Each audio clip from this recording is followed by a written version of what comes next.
Hello crafty friends, I'm Lean from Studio Kato and I'm so happy to be back on Halloween for another Halloween card video. I'm a little sad and disappointed that I didn't get more time this year to create some Halloween cards, but I still got this last minute one in.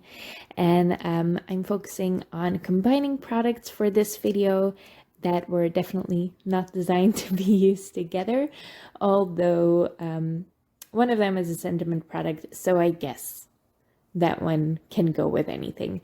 So I am starting with the Frightening Friends stamp set by Clearly Besotted, and I really like Clearly Besotted stamp sets because the images are tiny.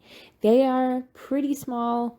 I usually like to use bigger images because they fill up a card quicker. But if you want to combine products, it's handy if they are smaller, so you can just stage them around your card a little bit differently. Now I'm coloring these in with my Ohuhu markers. I stamped them out first with Memento Tuxedo black ink onto Clairefontaine DCP 250 GSM cardstock, which is a perfect combination for alcohol markers.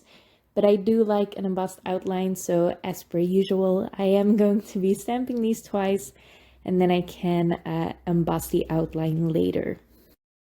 I'm keeping the coloring fairly simple. I just go from dark to light, and I decided to color this Frankenstein cat in totally green because he's a Frankenstein cat, but you can make him whatever color you want. I went with an orange cat for the witch because I know what colors I'll be using in the background of my card and for the other elements, and orange will contrast really nicely with the purple I'll be using later. Now when I'm coloring these, as I said, I go from dark to light, but if I don't think the shadows are dark enough or there's not enough contrast in the shadows, I go back with my darkest marker to darken it up. If you don't have that many markers or your marker sets don't come with super dark shades, this is a really handy trick. I use it all the time, and yeah, it's just really great to get a lot of contrast between your lights and your darks. For the witch hat, I am sticking to black, but the little band around the hat I am going to use purple for, because again, I will be using more purple in my card, so that will be a nice, just a little element that repeats the purple.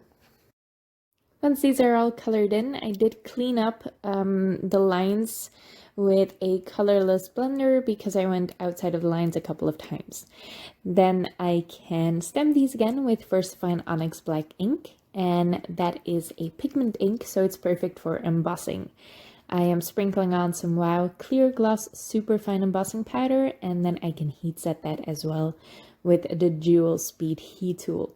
Now, all of the products I am using today are available at Card Nouveau. They are a great little shop here in Belgium, but they ship, I think, to all of Europe. So yeah, it's just a really fun craft store, I think, and they offer great customer service. I really love them. I'm doing some ink, ink smooshing onto some watercolor cardstock, and I'm using Concord and 9th inks for the first layers, and I will go in with a black Distress Oxide ink later. But the way I do this is I just smoosh down some ink on my laminated piece of paper. I spritz it with water, smush the paper into it, and then I heat set it. And the heat setting is really important because that sets your layers in between and gives you a lot of texture in the end. I think I did 6 layers in total, maybe 5. You just build it up till you're happy with it. And then I couldn't resist to add some gold splatter as well. These are just Finetech paints or Coloro paints. I still don't know if they actually changed their name or if it's a regional thing, but either way, Finetech or Coloro metallic watercolor paints are amazing. Now, this is the product that inspired this card. This is the birthday banner from A Pocket Full of Happiness.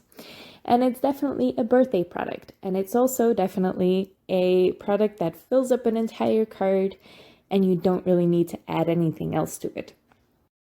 But there's just something about banners like this that makes me think of magic or Harry Potter or witches. I don't know what it is, but it just gives me that vibe. So I die-cut it. I die-cut the outline 4 times out of white cardstock, I want to say, and layered those up with Barely Art Precision Craft glue. And then I am adding another layer of purple cardstock. I think this is from the Stamp Market. And you saw me adding glue and then dabbing off the excess with a scrap piece of copy paper.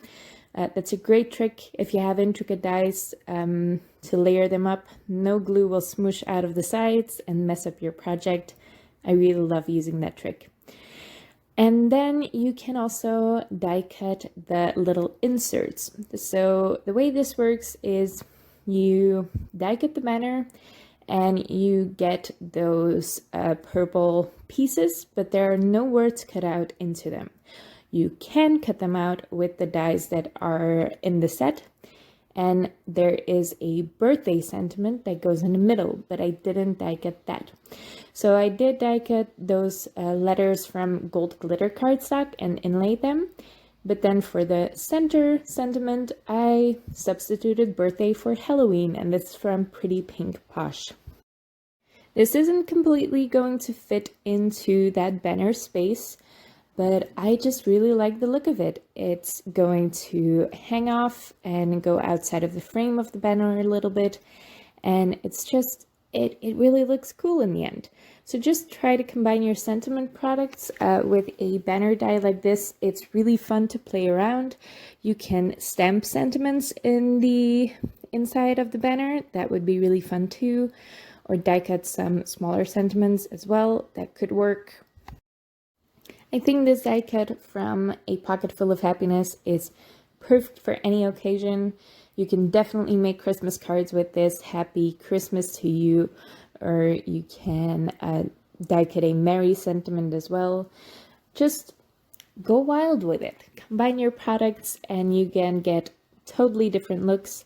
Don't stick to just one brand. It's going to... or it's just really fun to combine different styles, and usually one brand has one particular style, especially for sentiments. A brand usually sticks to one font.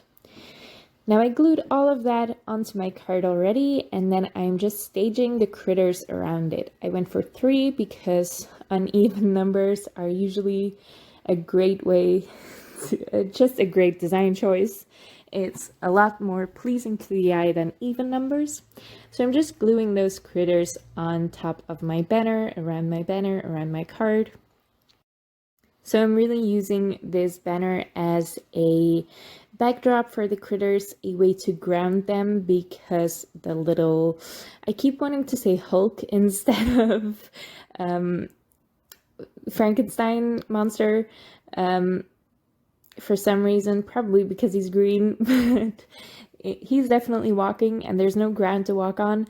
So I still think it works because the banner grounds him a little bit, and the witch is obviously just flying around and the ghost just floats there.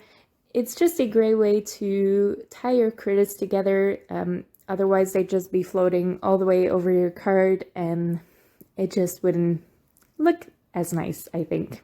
So using the sentiment banner to combine everything together was a really fun way to use these critters.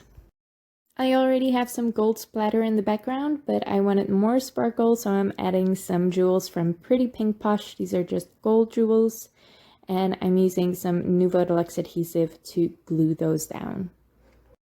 That finishes up my card for today. A very happy Halloween to you. Like I said, I love making Halloween cards and I really regret not making more this year. So maybe I'm just going to make some all year round. Probably not that many because there are also new releases to focus on, which are usually seasonal, but I just really like making Halloween cards and I don't know if I can wait till next year. So I hope you enjoyed them. Thank you so much for watching and I hope to see you next time.